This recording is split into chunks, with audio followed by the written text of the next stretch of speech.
Hey, thank you for dropping in for another episode of Digitally Native. My name's Adam. I'm here with iDonate. I run marketing as well as a handful of other things I help with.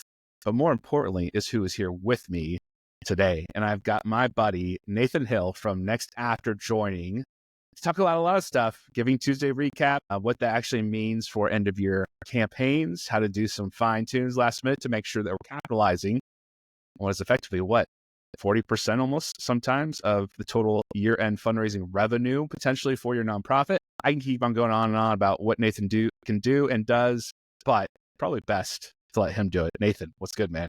What's up? I am thrilled to be with you. I'm feeling the Christmas cheer today, and I'm excited to talk about year-end. And, I don't want to linger too long on Giving Tuesday because it's in the past, but I do think there's some interesting things that we're seeing in the data that can inform our strategies as we get into the last week of the year. So I'm excited to start to break it down with you. And I'm glad to be on buddy level. I'm your buddy. You're my buddy. Yeah, we've done such great content, in my opinion. Probably you're more responsible for the great part than I am, but this is just another chapter in what we get to close out 2024 with this. So I'm super happy and stoked about that. In terms of Giving Tuesday, last I checked, it was some ridiculous number, close to $3.6 billion raised in a single day. There's a couple of hidden trends underneath that. I would like to go on the record saying to those who thought Giving Tuesday was dead or should be ignored, you should probably rethink that. I'm going to be bullish on that. Nathan, what do the stats actually say, though, from your perspective? Yeah, well, they're interesting. And I think some people would probably put me in the camp of being like the Giving Tuesday naysayer, especially this year. And I've said it 1,000 times and I'll say it again. I'm not against Giving Tuesday. I'm not anti-Giving. I like Giving Tuesday. I think it's fun.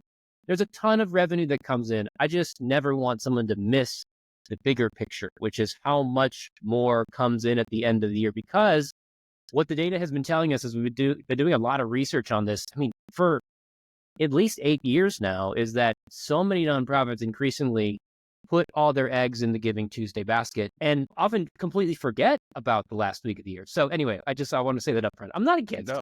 No, that is key. That is key. And this is why I still think it's such a powerful day, right? Regardless of the size of nonprofit, what it should be treated at is no longer like this gold mine of fundraising dollars. Like when it first started, I would argue, right? It's a really cool thing. It grew in popularity. More nonprofits started to really take advantage of that. And you'll get people saying, hey, kind of like social media fundraising to the extent with like Facebook, it's kind of oversaturated. Everyone's doing it. The dollars are too thin. Is it really worth the output for the effort we'll have to put in? I'm going to say reframe that, right? Flip it and think of, hey, what you're doing is you're taking a pretty big point in a larger campaign. You're providing an opportunity and a way for those who want to give to you on that day to do so and remove the friction, right? Yeah. And there's a lot of other goods that come out of Giving Tuesday as we go on the leaks, as you alluded to. But Nathan, from your perspective, I think here's a few things I saw. The number of donations seemed to be down. And that was pretty synonymous across the board with everyone I was tracking on LinkedIn, talked to personally. For iDonate customers, we saw the average giving size actually go up year over year. We're sitting at roughly $313 per gift, which is great. What y'all were seeing was close to almost just shy of $200, if I'm not mistaken. That helps to offset some of the gap in the amount of donations given. We didn't end up seeing across the board what seemed like a whole lot of lack of donations across the board, but the volume of total and number of nonprofits picked up too as well. So everything kind of offset, and like that $3.6 billion number could be a little misleading. What are you thinking from your point of view though? Yeah, well, I'm thinking through all this over the past couple of weeks as we've been watching data come in. I mean, on our side, we're seeing the data change almost on a daily basis because it takes, like, everyone wants to go report on what happened on the day on the Wednesday. But the reality is it takes time for gifts to get processed and actually tracked in CRMs and then reported on. So we're watching that happen in real time, and the data keeps changing, the trends keep shifting a little bit. But now that the dust has settled, I'm wondering if Giving Tuesday is kind of reaching sort of a natural maturity where it's no longer like this novelty thing. It's been around for many years at this point, and it's become kind of part of the natural cycle of the year-end season. So what we saw on the day of Giving Tuesday, and I'm going to challenge us to think about it in two ways. One is the day of Giving Tuesday and what happened compared to what's happening in like the 10 days around it, leading up to it and a couple days after. Because I think that's becoming the more important story. But on the day of, what we see as of today of recording this is that revenue was up by 14% on the day up. And I think that's right in line kind of with what Giving Tuesday has reported in terms of their estimates overall. So, and what the data we're looking at is actual data when we're comparing to the universe is about 70 organizations. We're looking at the 5-year trends for these organizations. And this is not survey stuff. This is live actual data, real dollars coming in. When you look at the lead up, like the 7 days leading up to it, Giving Tuesday plus the following 2 days, so it's a 10-day window, we're actually seeing that giving for that period is up by 23% compared to last year. So that's up even more than just Giving Tuesday itself. But the trend you mentioned we're seeing as well is that the total number of donors on Giving Tuesday is down. We're seeing it down by about 8% when you look at year over year. But the average gift size is up, which is where that jump in revenue is coming from, not from active donors, but from how much they're giving. If you zoom out a little bit, what's really interesting to me is that over the 10-day period, donors are actually up over the 10-day period. And so there's a lot going on, and there's like a million other data points that you could look at and that we've been trying to sift through. But it's starting to seem that Giving Tuesday isn't just one day. It's not just one day of giving, one day of excitement, but it is truly like the kickoff to the full year-end giving season. And that's shown in the fact that people are giving in the lead up to it. They're giving after the big catalytic event of Giving Tuesday. So organizations that are living in a world where they're just putting all their eggs in the basket of we want to raise a bunch of money on Tuesday, they're missing a tremendous opportunity, which is like the cultivation that happens leading up to the year-end season and the potential larger giving that's sort of catapulted and launched on the Giving Tuesday moment. But again, it's not just about the one day. It's about fostering a culture of giving and philanthropy over the course of the season. Yeah, it's great points. I always go back and I was sitting about thinking about the psychology behind giving too, and then also where Giving Tuesday drops on a calendar day, because it's not always consistent, right? This year, it just happened to be what I would argue probably for most people in the U.S., just the day after payday. So that does play a role in this, right? You think about how much money, I have not gone and looked at like how much money was actually processed on Black Friday. So literally the day before Cyber Monday, also a tough time to fall right after that. So like there's some of that too, where you wonder like, hey, if this had been a different date, I don't know if it can, but would that impact? Yeah, it kind of braided on the Tuesday at this point. Would that impact the number of donations potentially? But also, you think about the peer-to-peer programs that are still running digitally speaking. I know at Connie Maxwell Children's Home, that this is like their biggest day of the year, Giving Tuesday, but they do it in peer-to-peer format. Yes, they still have one-time donations come through.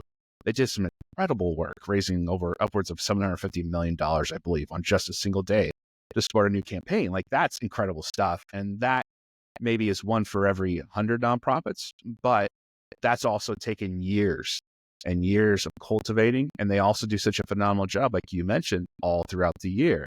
It's not just something you can expect and say, hey, we're here, give us money. But in all reality, and Nathan, I know NextAfter and the Institute has preached this, like it's about having consistent cadence of emails, communications, continuity across all your digital channels, as well as physical mail, in-person events. Like it all points to success of just kind of this like waterfall effect.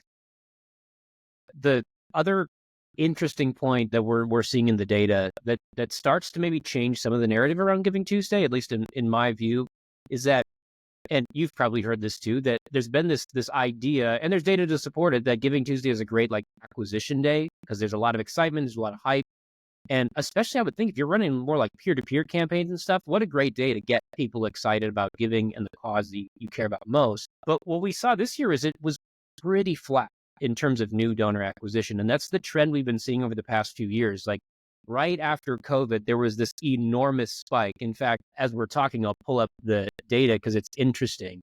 But there's this enormous spike after COVID where new donor acquisition went like absolutely through the roof.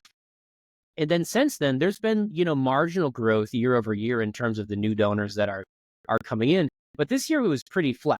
And that is to say, again, if we saw like 170-something% increase in acquisition, we've been riding at that same level for the past few years. So it's not a bad thing.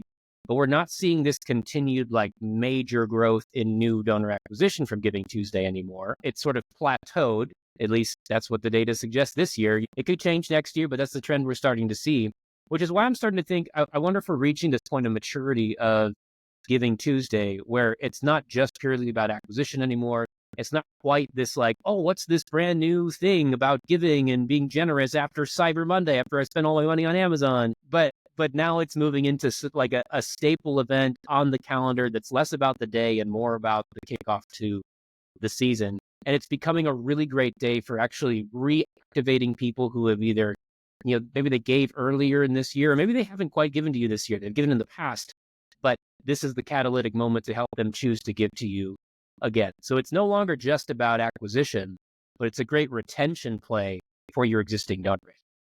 Yeah, it's such a great point. I think some of the most successful nonprofits this year were the ones thinking proactively in November and sending out messages to existing donors saying, hey, there's a lot of points to give throughout the next, we'll say 45 days. This is mid-November.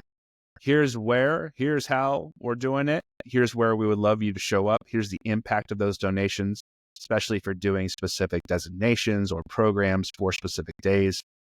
To giving you about, what's this idea of donor centricity or being donor centric. It's really truly just about being able to remove the giving friction when and where your donors and supporters want to show up, right? It's starting to become more of a play. I love this idea of like a 30-day campaign. Giving Tuesday is just your kickoff. From a stats perspective, you have a wealth of knowledge, way more than I have access to. How does that go about? How do you get that from NextAfter? And then how's that sourced? So historically, as we've been doing a lot of reporting on year end, we're looking at the clients that we work with, which is, anywhere from 40 to 45 organizations. And it's also been dependent on how many of those clients have given us, full access to their data, and is it configured in the right dashboards and whatever to go really analyze. At this point, something we actually launched in July of this year is a tool that's called Avid AI, AVID AI, Avid AI. And there's a bunch of things that this tool does, but I like to say that in short, it brings all your data together in one place, oftentimes for the first time for an organization, and gives you a 360-degree view of what's happening in your program. And not just data reporting, but helping you actually get those insights out to show you, what do I do about this? And also being able to go say, hey, look, if my lapsed donor reactivation numbers are down, I want to go click into that audience and I want to go deploy a campaign directly to target them with some Facebook ads and plug them into emails. So I can go actually launch a campaign based on my data to go move the right numbers in the right direction. So it's a phenomenal tool. There is a big benchmarking report that's built into it. If you go to nextafter.com/avid, that's nextafter.com/AVID, you can actually go sign up. You can go view the entire benchmark for free forever. You can also go connect your CRM, and you can go see exactly how you compare to the rest of the data set. But the universe that we're looking at right now it's 70 organizations. So far this year-end season, so that's starting on November 15th, we've seen $188 million in revenue through that data set, and 814,000. So it's not a small data set. It's a pretty healthy size representative of what's going on across the industry. So again, if you want to go check that out, connect your data, even just look at the benchmarks without connecting data, you can go to nextafter.com/avid and go check it out. Sweet. And I'll make sure to link that in the show notes just in case if you're like me and you're like, wait, what was that? Yeah. Did you say V or B or like it's hard to understand letters, Yeah. And if you're after NextAfter or any kind of benchmarks for year-end giving too, I'd be remiss not to mention that y'all put out so generously a great resource with the year-end benchmarks. I'll also link that into the notes too. And that's where kind of we used, from our team and for our iDonate customers, right? Hey, are you hitting that 5% donation page conversion rate as a baseline? What's your average gift size look like? So we can start to understand, hey, are we performing? What things can we do to bring more performant, efforts? But with that being said, there's so much wealth that we have in all this data, and the propensity is to sit on that and kind of be scared or like overwhelmed by where in the world do we start? If you're a nonprofit thinking about how to make these fine tunings, we're recording this mid-December now, so that effectively gives maybe a week before really that last swing of the year end starts to kick off, right? Nathan, where do we go from now with these numbers? Where are we starting? What should we be focusing on? Right. Well, again, just the hope and encouragement, especially if you didn't see a big Giving Tuesday. And there's quite a lot of organizations that anecdotally, talking to a lot of different people, that just didn't see the results that they would have hoped for on Giving Tuesday. And there could be a million and one reasons for that. But the hope is that there's so much more revenue at stake. And so how do you take advantage of it? There's probably two lenses to look at this. There's probably more than that. But the two that I think are most important for us to focus on is both what do you do like on your website and on your donation page to make sure you have the best chance of winning that gift when someone shows up? But then also, how do you drive more of the right traffic during that last week of the year when urgency to give is critical? So there's a few things to think about in terms of like your website and your donation page. And the most important thing always is, and if anyone has taken a NextAfter training, you're not going to be surprised at these next words out of my mouth. It's your value proposition. It's how you communicate why someone should actually give. And what we see all the time, and I'm sure you, Adam, see it, you who are listening have seen it in your inbox year after year, most organizations tend to lean on this messaging during year end about there's a deadline to give, you can make a tax deductible donation, you can have your gift matched, and maybe you get some other free incentive. And that's oftentimes the extent of the messaging. But what I want to challenge us to think differently about is you can say all that stuff and it's all true, it's all helpful, it's a great way to drive urgency, but every single other nonprofit can say all the same stuff. Now, maybe they don't have a 3x match, maybe they have a 2x match, but is that really the differentiator you want in this season? Probably not. The thing that could actually lead more people to say yes to giving to you is if you can unpack real, tangible reasons why someone can make a meaningful impact when they give. If I'm sitting on some money that I need to go donate in order to get the tax deduction, so if I'm motivated by the tax deduction, I'm aware of the deadline, my gift can be matched pretty much anywhere because it's kind of the gimmick that everybody pulls out during year end, then what makes you stand out from any other organization? You have to communicate an effective value proposition. And the best time to do that is right now as we're leading up to the last week of the year. So leaning in your email communication, on your donation page, even a social media post, just as another touch point to communicate this kind of the story of your organization, to showcase the impact that happens when someone gives. Now, you may not see a tremendous amount of donations come through a Facebook post or an Instagram post or do you still call them tweets even though it's on X? I don't know. I haven't been on whatever it is in years. So you saw the wrong person. Well, you know what I'm talking about. What is you called the now Elon Musk? Yeah, it's technically X. What about Blue Sky? Like for those of you who are getting like, I don't even know what called those. There's Blue Sky, but they're selling all your data-to-day AI tools. So that's another thing. That's a different podcast. But anyway, use all those touch points, even if you're not going to see direct revenue come through those, use them to go tell the story of your organization and help show people the impact when they give. Because that's going to set you up for that last week of the year when you go send out a handful, and I don't mean 2, I mean more like probably 5 emails during that last week of the year to drive people with urgency to go give that tax deductible donation that can be matched 3 to 5 times before the deadline. That's going to make them more inclined to say yes to your email than to someone else's who hasn't been warming them up, priming them, cultivating them over the past few weeks. Yeah, it's so true. And I think on the tactical level, what to do now. If you haven't done so now, make sure that the Giving Tuesday messages, the pop-ups, the ads, especially the ads, are down, right? It's well past time to flip over into your year-end messaging. So make sure everything is nice and tidy. It flows. It's the same. I call it digital continuity in the fancy pants words. But you want to make sure that your messaging is consistent across the board. As Nathan said, that should all tie into your value prop. And your value prop typically will sit at the very beginning or top of your donation page. It's probably peppered throughout the rest of your H1 on your homepage. Should flow all through your homepage messaging wise. And it should also be clear, concise, and give someone who wants to donate to your cause a clear understanding not only what you do, but also then the impact of a donation, right? $50 when you donate can feed up to 2 families, right? I don't know. Food's too expensive these days, but you get the understanding of your value will bring, your dollar value will bring this specific benefit to push our mission or advance our mission further down the road, right? Those are some of the things that especially we won't get into here about the shift in like generational giving, how us crazy millennials are now thinking a little bit more about where and how we give and how we show up for the nonprofits we support. But something you want to pay attention to as you're looking to optimize as much as you can. Nathan, from the donation page standpoint, I know I've gone through hundreds of these, so my eyes are kind of going cross-eyed by now over the last couple of months. What are some of the biggest things that you've seen that can be quickly fixed with donation pages heading into the last couple of weeks of the year here? Yeah. Well, I think the first thing to address is getting people there. Because if you're not getting people to your page and getting the right people there, you can optimize that page as much as you want, but no one's showing up to give in the first place. So there's a handful of things that you can do. Just we'll call it during the last week of the year on your website to go drive more people to the page. A couple stats for you, if I can remember them off the top of my head. During that last week of the year, the traffic to your site is fairly on par with what you might see on Giving Tuesday and the last day of the year. It might be slightly less on like a per day level, but it's not all that different.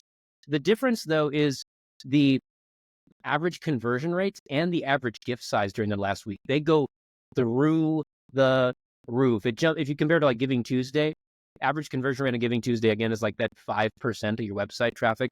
It jumps up more to like that 8% range on the last day of the year and remains high throughout that whole last week. So on your website, number one, you need to make sure you have a very visible opportunity for someone to give. That might be as simple as go call your donate button out in your navigation in a different color, but you can also do more complicated things like I call them a high urgency banner. Some people on our team call them we call it the wiki banner. It's basically stealing some Wikipedia ideas and all the things they test year over year and going and integrating that type of a call out. So maybe you've got a big block that sits at the top of your page during the last week that says, hey, will you pause and consider something? Or, hey, there's something urgent I need to tell you about, and give some value proposition copy, introduce a goal, introduce a deadline. Say, would you be one of the 430 whatever donors we need by the end of the year? And give them either a button to click to go to the page, or if you can, go even embed a little giving widget right there so that you don't have to have multiple steps in the process. So they can start the gift right then and there. Oftentimes what we're trying to do across any website tactic during that last week is get the opportunity to give in front of someone when their motivation is high. Because to your point, Adam, if you can reduce those levels of friction in the process, you oftentimes are increasing conversion rates, because we just want people to get through that process after we've told a compelling story of why they should give. But I will throw one caveat out there, because one thing we've seen a few times is that when you get to that very last day of the year, we've seen even some things like a pop-up that might come up on the homepage that drives you to the giving page. It's effective the days leading up, but then it could actually be a barrier on the last day, because it does introduce like an additional pop-up and then a click and then get them to the page. The more effective strategy oftentimes on the last day is to run a homepage takeover, which replaces your homepage with a giving page. And that sounds scary to a lot of people, but it's a highly effective strategy. And you can always include a little link up there that says, take me to the homepage, and you can bypass it. But putting that right front and center when most people showing up in your site are ready to give reduces friction, puts both value proposition and the giving form in front of them without any additional clicks, and can lead to pretty significant growth on that last day of the year. Yeah, I'm very much a favor. Someone who's listening to this needs to hear this. Take your donate now or your donate call to action out of your nav header in the top of your website, put it in the top right-hand corner, give it a box, give it something to call it out, be prominent, and make it only one click. One click takes you to that donation page. It's similar to what Nathan just said. Reduce the friction. The more clicks you add, the less likely you're going to get someone to donate or convert. And that's on any given day, not just the last day of the year, right? And you're so right, Nathan. Like even the pop-up, like was it modal kind of layout or the little light box instead of taking to another spot on the page? Like even that is phenomenal, right? There's a lot of cool tech in the world that helps to take some of that e-com type of feel and understanding to this. Now, Nathan, there's things like a lot of things where we think about email strategy, deliverability can potentially be a really big issue for nonprofits, especially for those that rely on that as a primary channel. How important is multi-channel touch points? And when I say multi-channel, for those who don't know what in the world I'm talking about here, it's your ads, it's your social organic posts, it's your emails. Maybe it's your direct mail with a QR code. It's everything that goes out that then drives people back to that single point of conversion. Nathan, what do we need to be thinking about to make sure that we don't step on our own toes heading into this last year? Yeah, well, I think multi-channel communication, I mean, everyone said this forever, that it's critical. I think it's more critical than ever, like this year, than it has been. And I think that for a couple reasons. We've run a handful of tests in the past year during like high urgency campaigns. So some of them around fiscal years, some have some in the fall, some in the spring, all sorts of things. And we've run a handful of these tests where we're seeing that if you go run some, well, we'll give an example. You go run some like branded advertising through Meta ads that's targeting your direct mail file as they're getting a direct mail piece. Like it's, you start your ads the week before the mail drops, you run them through the week after the mail drops. Even though you might not see any gifts come through one of those ads, you might not see a single donation come through a Meta ad through that campaign. We have proven that it lifts the impact of the direct mail piece. That multi-channel touch point allows more people to be aware of the campaign that's going on, aware of your organization, aware of the impact of it. It serves as both like a cultivation piece and an awareness piece. And sometimes to the point in these different tests that we've run, you can directly say, hey, this is on its way to your mailbox. Like basically go run an ad that tells someone to check their mail, and then they're looking for you in the mailbox. So that's a really effective strategy. We've also seen some tests where, just adding an SMS text to your donor file, and not just online donors, but also direct mail donors, people you have a phone number for, can lift the results of the campaign. It's not just like, let's steal money out of the direct mail bucket and put it in this new SMS text bucket. Who cares what bucket it comes out of? That channel of text messaging is actually lifting the results of the entire campaign, because yes, you'll get some through the text message, but you'll also increase the results of your email appeals, and you'll also increase the results of your direct mail. And so I say it's more important than ever this season, and probably for the foreseeable future, because there's a lot that is changing in email. There's a lot that has changed over the past 3 or 4 years. There's new things that are changing within like iOS around how they handle emails, and within Gmail and how they handle emails, all that sort of stuff, where we've actually anecdotally, I have heard from a lot of people that they're having deliverability issues. They're more likely to end up in spam, or maybe even like the promotions tab or something like that, rather than the primary inbox. So in a world where it's getting harder to reach people via email, it's becoming that much more critical to make sure you use these other multi-channel touch points to make sure that people are aware of your organization. They're aware that something is either in their inbox or in their mailbox, and they're cultivated through all the channels they naturally engage in, so that when they see the appeal, they're that much more likely to say it. But Nathan, I need attribution on every touch point is what I hear. And you know what? But hey, this is not a problem that just plagues digital fundraising. This is across the board in large enterprise organizations selling business to business software, all the way down to this, right? We all know multi-touch attribution. Very few do it really well. Mm-hmm. It doesn't mean it isn't a thing and it doesn't work, right? And to your point, as long as you understand the efforts that are going on, you can start to correlate manually, albeit when a direct mail piece provided a little bit extra bump on the output of a text message or on an ad. You kind of correlate that based on dates and conversion points, right? Yeah. And it's a great, like the best thing to cut through all of that is, and I'm biased because we talk about this all the time, but it's A/B testing. And some people are afraid of diving into that because it sounds scary and complicated, and like you need to have a PhD because it sounds really sciencey and whatever.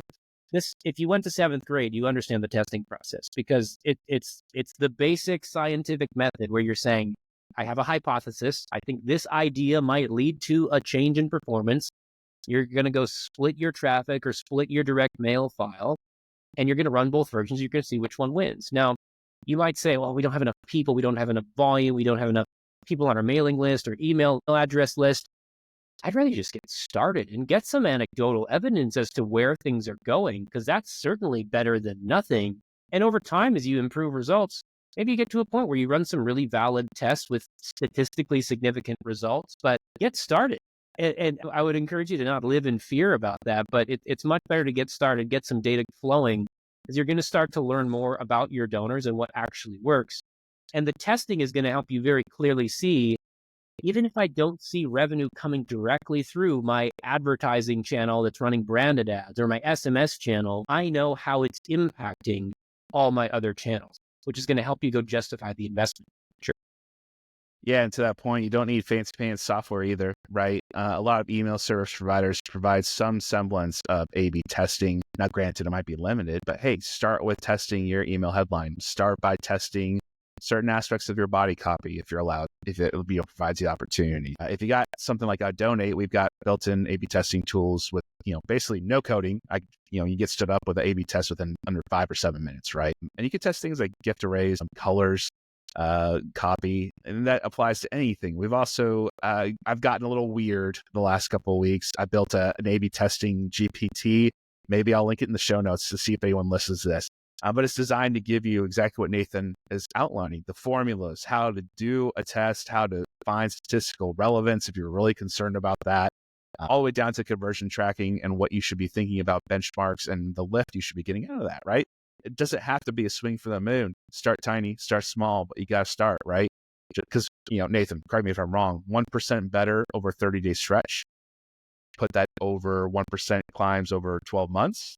How much is that? 12% more than you had when you started, right? It's baby steps. It's little tiny things that really make a huge difference. And, 3 to 5 years of time, that's a lot of extra funding for a mission if you do that and you're faithful to making that consistent, right? Yeah, the impact of that can be huge and dramatic. Adam, I think you got to go. I'm really grateful for the time we got to spend here chatting about this stuff. Where should we land? I mean, we can't not talk about your hat. So we know Christmas is here, so maybe that will sneak into the thumbnail image for this one. I think where if I'm looking to figure some stuff out with our digital fundraising, Nathan, I wanted to find out more about NextAfter. You already called out Avid AI. Like, where am I going? Where's the best way to connect with you and the team?